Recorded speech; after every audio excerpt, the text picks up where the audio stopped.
if you're looking at this landscape with all the tech changes that are happening now and that are going to happen in the next year, 5 years, et cetera, and you are not thinking about how to totally restructure your process and your company, you are already a dinosaur.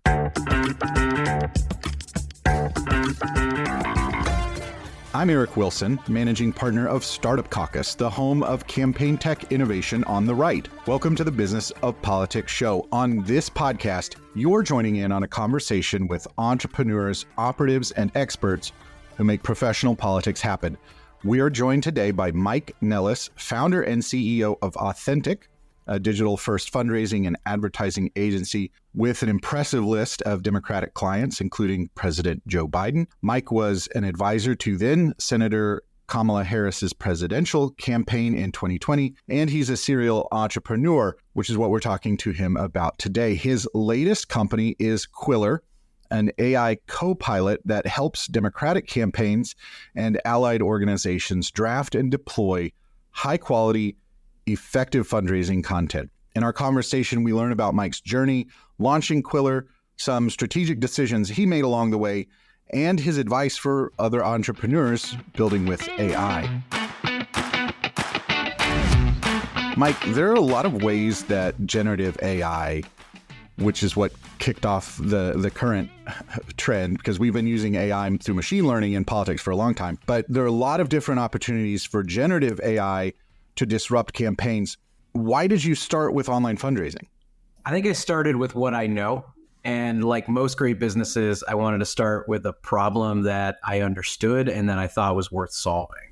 And for me, as I look out into the political landscape, and I got very interested in generative AI and what AI can do, I looked at three core problems in my own business, Authentic, which is we started Authentic on the online fundraising side to be a firm that can generate high quality content for online fundraising messages that'll actually raise money. And on our side, and I think on both sides, to be honest with you, there's an awful lot of scams and spammy messages and a lot of abuse that I think our donors take. And we wanted to build a business where we could run really great, narrative-driven fundraising programs. It's easy for us to be able to do that when I have 20 years of experience and most members of my team have significant amount of experience and a culture and standard operating procedures that lend itself to that. But a lot of folks can't do that because they don't have the time, they don't have the experience. So I think a tool like Quiller can help that by using AI to generate really high-quality online fundraising content. I also am seeing a tremendous amount of burnout on our side because we're asking, an increasingly small number of people who want to be involved in the political space to do more work than ever before. Yeah. So building a co-pilot that can do this type of work, I think is going to help people stay in the business longer, prevent burnout, let people go from, 60-hour weeks to 50-hour weeks to 40-hour weeks, et cetera. And there's a lot more applications to that. And I also want to make sure that, anybody who wants to be able to run a high quality fundraising program can do that down ballot, because right now, Authentic is expensive. Most of the digital firms in the space are expensive. I imagine that's true on the Republican side as well. If you're running for state senate, city council, what have you, you can't really afford to pay someone like me or to pay a firm like mine. So that's the problems that we're trying to solve right now. With political tech, there's always this build versus buy calculation, right? Where there are things that, do we need to build it for just our industry? Kind of that vertical software question, or is there an off-the-shelf solution? So where were other tools like ChatGPT or Jasper AI is another one that I've played around with? Where were those falling short that you thought there was an opening for something that was industry specific? So the first piece of that, particularly on ChatGPT, but really on any of these broad scale foundational AI models or large language model, is their terms of service actually prohibit or severely restrict the ability to draft political content, right? The reason for that is because they're worried about, disinformation campaigns, deep fakes, the sort of worst cases of this type of technology, which maybe we'll get into at some point during this conversation. But it also ends up restricting legitimate uses of the tool, right? To write fundraising emails, to write press releases, and to write tweets and stuff like that. So now you can trick ChatGPT into writing you a fundraising email for a candidate like, Adam Schiff or Kamala Harris or what have you. But if you try to do it in scale, they're going to shut you down.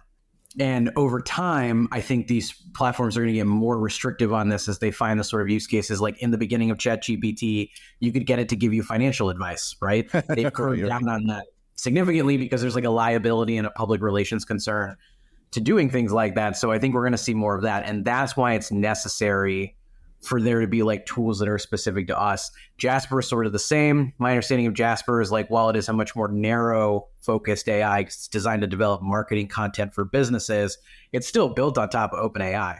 And if you look at Jasper's standard operating, or you look at their usage agreement, it does prohibit like political content. And some of these others, like I know the founder of Go Charlie is another one. And I really like them for like using like for company marketing.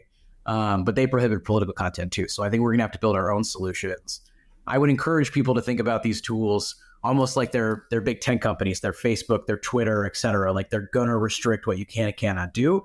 And while I can't go build a political Facebook, and I think that would be a tremendous waste of everyone's time, I can build some like narrow use AI that has real practical applications that are going to help people in this election save a lot of time and reduce a lot of burnout and raise a lot of money, hopefully.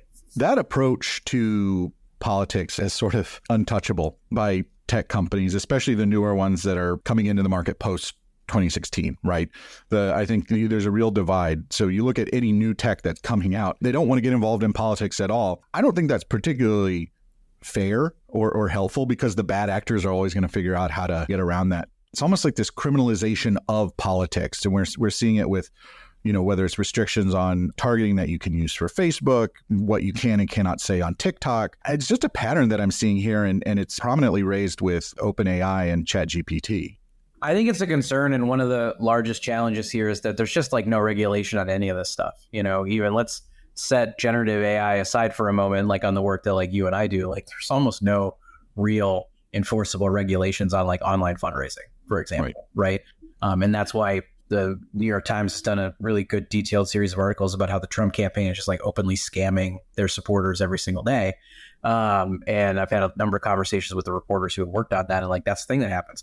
There's plenty of people on the left who do that too. There's all kinds of like scam super PACs with like BS names that aren't real, and they are directing the money. When I worked on Bernie Sanders in 2016, I remember that there were like all kinds of scams of people who were like siphoning off money that meant to go to Bernie to their own committees and stuff like that. I think some people got caught doing that too, but you have to be so egregious and so brazen to get caught, targeted, prosecuted, fined, what have you. It's so hard to do. And like, there's so few people that are like trying to do it right and trying to build, good quality programs. And there are a lot of people who are, trying to direct the money to the right places, to the candidates and causes they're working on, but they're doing it in a way that are gross. So like, I get like big tech and OpenAI, and I get anybody's reticence to working with political campaigns. Like, it's gotten messier, it's gotten more polarized. I think the extreme use cases, especially things like deepfakes and stuff like that, are going to make people like even more nervous. And like, in the absence of like governmental regulation, they're going to be like, I'm just going to try to weed it out. Yeah. It's this really interesting, crosscut that we're stuck in right now, which is with more analog means of communication like TV, mail, there's kind of a pride of place for political speech, right? We get a lower candidate rate, for example. But whenever more of the public square is moving into private companies, absent positive regulation from the government, and I mean positive in the sense of proposing rules, they're just left to their own decisions, and most everyone is choosing, hey, I just don't even want to mess with that. So it's a challenge. I think a lot of people who are outside of the industry don't really appreciate it. Switching back to Quiller now, it's built for and by Democrats. And in fact, on the website, it says, quote, "We will never offer these super tools to GOP candidates." Explain that thought process behind that decision for us. I think a big part of the reason that we launched Quiller was to make sure that our data and the work that we're doing is secure and is going to be used to elect the candidates that we believe in. And no offense to the other side of the aisle, but if I'm teaching a robot to write fundraising emails, I don't want it raising money for Ron DeSantis and Donald Trump. In the same way that I think there's probably lots of tools on the right that you wouldn't want to be used by Joe Biden and Kamala Harris. And so I also think there's a cultural like inside of the industry aspect of this, which is like there's distrust of tools that service both sides. And that's why you see, you have Act Blue and you have WinRed, right? Ironically, I actually have a nonpartisan client that's using both Act Blue and WinRed right now, which I think is bizarre. But to me, it's a really interesting use case. But at the end of the day, like if I'm giving my contribution data to a company, I want it to be a company that aligns with my values because my contribution data is incredibly important, right? And I think if I'm giving information on my polling, information on my tactics, information on my tone of voice, information on how my online fundraising program is performing, I would want to make sure that one, that data is secure by my side, but two, making sure it's not being used to tune an algorithm that's used in other ways. That's part of why, like, I think I get concerned about putting like any voter data or any strategic or any polling data inside OpenAI and ChatGPT's apparatus, right? I don't know how that data is going to be used, and I don't know if it's eventually used to help a candidate I might not support, or it might not be secure in some way. The line that I often joke with people about is like, and this sort of comes after Elon Musk taking over Twitter and I think turning off like 95% of liberals to Twitter, is like, do you trust a company that was founded by Elon Musk? Because I don't. So first a product question, and then I want to go to kind of like a more strategic entrepreneurial question for you. But do you think that, let's say you gave me access to Quiller, do you think I could write effective fundraising copy for Republicans, or is it so different that there wouldn't be overlap? I think the way that the tool is built, you could use it for a Republican candidate if we gave you access to it. Because the way that the tool works is like we've created a database of like top performing, high quality fundraising emails. We taught the tool how to write in certain styles. And then there's a layer on top of it of who the candidate is, why they're running. Here's some writing examples. Here's how they feel about, this issue, that issue, this issue. Here's anything else we wanted to know. So it combines those two. And then you have individual inputs as well. So if I went in there and told the tool, hey, if this is a Republican and the Republican cares about, lowering taxes and appointing right-wing Supreme Court justices, then that's what it's going to write about. And that's partly why we need to make sure that the tool that we're building and investing in is being used towards our values. And I think you're going to see more bifurcation of tech like that than you would think. Yeah, and I agree with you on your decision from a strategic perspective, and it's advice that I give to our companies here at Startup Caucus. Like a lot of people, especially from the business world, they look at political tech and say, why can't this be nonpartisan? It's tech. And you've listed several good reasons, but also there's that we just don't have a good pattern of this being successful. The total addressable market is Republican politics and Democratic politics. It's not politics. And I think that's an important nuance. And I really, when I talk to potential founders and they say, they talk to me because they lean right, but they don't want to build a partisan company. I'm saying, well, that's just does not work in the political space, even though we wish it weren't the case. I think there are tools that you guys have that I wish we could use and vice versa. But for all the reasons you listed, it's got to be separate. And I think also our user bases are different, right? The people who support Republican candidates, the way Republican campaigns are run is different than the way Democratic campaigns are run, or the people who support Democratic candidates.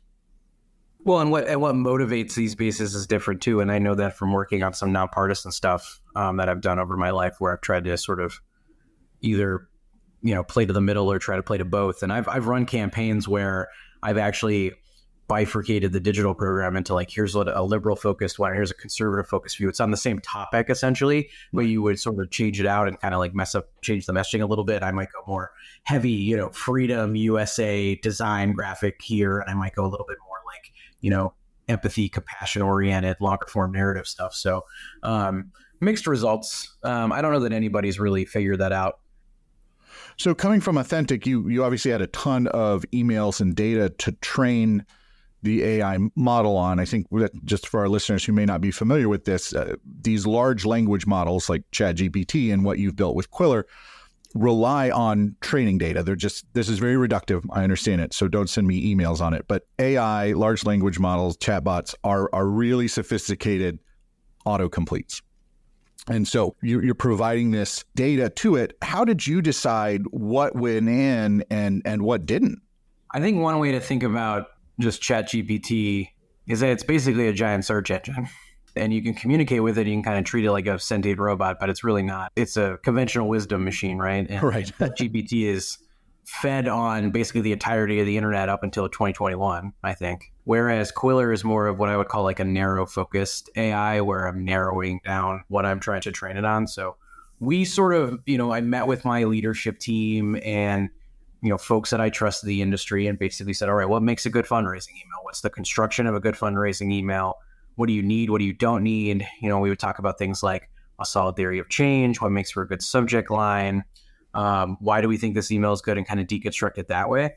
And then really went to the campaigns and causes that I've worked on over time and try to identify, some of the best performing emails and some of the emails that we think, are gonna churn out. Some of them are going to be replicatable, right? Because there's going to be some that are like highly specific to a candidate, right? Like if I started, probably if I looked at it, the best performing fundraising emails I've ever sent are probably like the emails we sent around Ruth Bader Ginsburg's death in 2020. Right. Those are not really applicable fundraising emails, so we didn't put stuff like that in there. We kind of looked at like what are the skeleton and bones of like what we need here, and then kind of go from there. And at a certain point, it was like you put in 1,000, you put in 2,000, et cetera. It's like now it's producing new content. And what we ended up doing was just basically like retraining the model, every couple of days, and like being like, here, read all these emails, write some emails. Then we gave it edits, and then we told it to absorb those edits, and we kept going, right? It was just not an iterative process on and on. Did you include performance, like open rate, click-through rate, amount raised as part of that training, or was it just we're giving it the content, the email copy? It was part of the thought process as to what we chose, but it wasn't what we gave the tool. We just told it to take it at face value, like this is what we're asking you to draft. We're asking you to draft things that are like this, and a lot of it is like, as sophisticated as Quiller has become, it's really only a tool that's like 12 or 14 weeks old. And I think the fact that we've gone from, concept to prototype to MVP to kind of having like an alpha and a beta that's out there now with like we have 40 campaigns that are using it right now, some with like a great deal of success. It's come so far, but it's still very much just like an MVP. Our idea was, let's prove that this can do one thing really, really well. And then when we prove that it can do that one thing really, really well, we can prove that we have a market and interest for it. We can prove that campaigns are going to want to do this. And then we can start investing in other stuff. And now I feel like we've gotten to that point. So we're building like additional features and additional opportunities on the back end while continuing to iterate and improve on the model we have now. You're listening to the Business of Politics show. I'm speaking with Mike Nellis, CEO and co-founder of Authentic Campaigns, about his latest product, Quiller AI. So, Mike, this is obviously brand new territory. What advice would you share with our listeners who might be looking to incorporate AI into their own products? My top level advice would be stay away from like the shiny object syndrome of these things. Like it's cute that like the GOP put out, that like AI generated video. And I think there's a place for like what I would call stunt tech or something like that, which a good example of that would be on May 4th. I work with the Shift campaign, and the campaign put out this AI generated image of Adam Schiff as a Jedi. That's cute stuff. It's going to get reporters' attention, but it's not going to make a difference. I think my advice to anybody who's working on this, whether it be on a campaign, in an organization, at a business, it's what is an actual problem that I have, that I understand, that can be solved with this. It's not a shiny object. It might not be sexy, right? I would honestly argue like writing online fundraising emails is like the least sexy part of my life. It's miserable. Unfortunately, something I'm really good at though. But it was like something that it seemed like this technology could do. It seemed like something I understood, and it seemed like something that was achievable when we conceived this idea. We conceived this idea 6 months ago before ChatGPT was even launched, because the technology to do what ChatGPT does already existed. And so we were already working on it before it dropped. So that's my advice. Find a problem we're solving and go. Take the next right step. There's an important part here, which you raised earlier, which is that a lot of the sort of commercial AI products have restrictions against political use cases, but we're starting to see some open source large language models. Do you have any advice on like how did you source out your tech stack for this to share whatever you can or feel comfortable doing about Quiller? I mean, I'm going to sort of not get into the specifics of like what technology we're using and stuff like that, but I will say that we did like an iterative trial and error type process here, where it was we built, a really ugly looking prototype in the beginning, and basically just had it work off different foundational models that are out there and say, okay, let's look at model A versus model B versus model C. We actually tested it versus OpenAI because OpenAI allowed us to do that. I don't think they would have allowed us to do it at scale like we're trying to do now, but like we wanted to see like, hey, how are these other algorithms performing, and like they performed pretty well. Like I didn't feel like we were missing a ton in terms of what we were doing. But to be honest with you, with the amount of data we're giving it, we're not asking it to do a particularly like complicated thing. Right. I think it becomes more complicated when it's like, give me advice or like, right.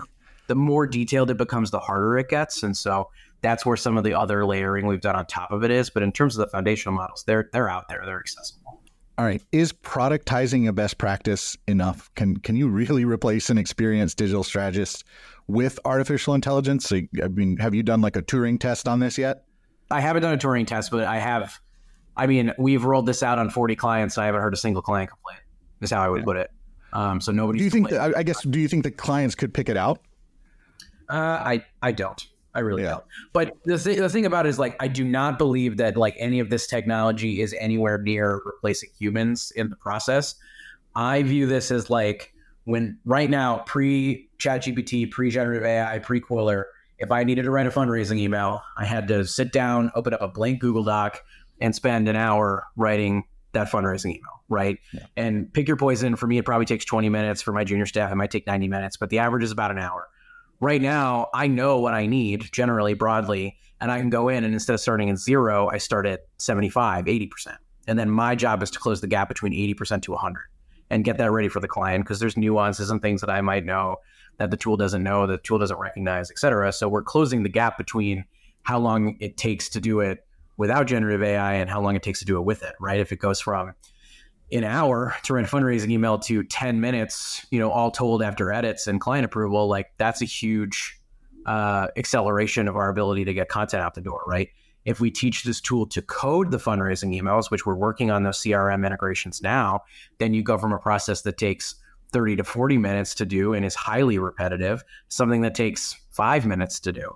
And it could let us work on more accounts. It could let us run more efficient programs. It could let us spend less time focused on repetitive tasks and more time doing other things, creative problem solving, strategic thinking, doing more things with like reactivation campaigns. I'm already seeing that play out on some of our accounts right now. So, but I don't think we're going to replace people with this, nor do I think we should. The other point that I'll make here is, and I've said this to like my staff, because I think if I was they're getting nervous. Right. If I was anybody in this field, I mean, frankly, I went to build Quiller and it sort of accelerated building Quiller after ChatGPT came out because ChatGPT scares the hell out of me. It scares the hell out of me. Like I'm a creative type that spent the last 20 years making a life off of writing fundraising emails or writing digital ad copy and stuff. And like now a robot can do that in a matter of seconds. And it's, it's not as good as mine yet, but like it's going to be. So like I'd rather build the tech myself, but I can't speak for the GOP side, but on the Dem side, we don't have enough people right now to do the work that we want to do. Right. Which is why we're burning through people. So I'm not going to replace a single member of my team because I built this tool. I'm going to unleash my team to go do bigger, better, more creative, more human-centered things than writing fundraising emails and coding fundraising emails. So, Mike, I personally have the opinion that there's too much moral panic around AI. You mentioned some of the worst case examples of, deep fakes, disinformation, that sort of thing. But there is an ethics question that I was raised by a previous guest on this show that I also hear in my conversations. And so as professionals, how do you think we should approach sending deliverables to clients that were generated by AI? I believe that you should disclose that to your clients. Yeah, I do. And then we have disclosed to our clients that we are using this tool. I don't think you need to stop every single time and be like, hey, this was generated by AI, this wasn't. But I'd say, like, what we did was we went to our clients and we said, hey, we built this tool. We're going to start using it. Here's, some frequently asked questions that we imagine you might have. If you have other questions, reach out to me. But just know every single thing is going to be reviewed by a human. Because I think, as we all know, ChatGPT, Bard, all these other large language models and AI tools, they hallucinate. Right. Quiller's no different than that. So like the idea that like as great as Quiller is, and it is a really great and special tool, it still makes mistakes. And so like I can't set it loose without a human that knows what they're doing. And we're not going to do that. So I think, you got to disclose that to your client. Whether or not you need to disclose that to voters is sort of another topic of conversation. And the FEC kind of came in and decided not to require that to happen last week. I think it's probably going to be the guiding principle for most folks. I sort of oscillate wildly between how I feel about that. to be honest with you. I want to know what Quiller hallucinates about. That's probably some weird like Daily Kos comment section talk. No, it'll like anything, it'll sometimes like hallucinate like a fake part of the bio or something like that. Okay. It's just minor stuff. It's really, I haven't seen not as interesting as I was hoping. No. I tend to agree. I think there's a little bit of concern with like letting the curtain slip with clients, but the way I view it is it's getting you leverage. It's like a tool. You have someone come to the house and build something for you. Say, look, I don't care if you use a handsaw or an electric saw, right? I want the job done. And I think with clients in this space, it's similar, almost to the point where if you're not using all of the tools at your disposal, I would be disappointed in you. I think if you're looking at this landscape with all the tech changes that are happening now and that are going to happen in the next year, 5 years, et cetera, and you are not thinking about how to totally restructure your process and your company, you are already a dinosaur. Like, you are basically every organization in baseball that did not rebuild their entire apparatus around Moneyball in the 90s. Right? Like, it's the same core principle. And I am a huge Moneyball fan, and I've been joking a lot that I'm living my Moneyball moment, but it does kind of feel like that. Like, this is either going to eat me alive or it's going to make me stronger. Like, that's purely how I feel about it. And it's purely because it scares the living hell out of me. So, sorry, go ahead. I said resistance is futile. Yeah, exactly. We're all part of the board now. So, Mike, you hinted at this with the coding emails, but what's the next AI tool that you want to see built for campaigns? Well, Quiller's going to code emails. I mean, we're pretty close to announcing that. Just sort of putting the final touches on some of those CRM integrations and navigating the other tech companies. It's hard to say what I want to see the next AI tool to be. I mean, to be honest with you, I'm kind of excited for like somebody to release a tool I hadn't thought of yet, because that's the stuff that gets like where I'm like, wow, I never considered a use case like that before. I think that's going to be so cool. I do think like somebody somewhere is going to be able to develop a tool that kind of identify, a little bit more when there are deep fakes and when there's sort of disinformation happening. Like, I think you're going to find some AI tools that can kind of help with that. I think that'll be interesting. I think anything that can analyze voter sentiment and polling information in a more interesting way. I think you've been on a lot of campaigns, Eric. The science of polling is hardly a science. So no offense to my friends in the polling community, whomst I love. But I think I want to be more efficient. I want to be more effective. I think that the races we're working on are really important. Whatever side of the aisle, I hope you actually care about what you're doing.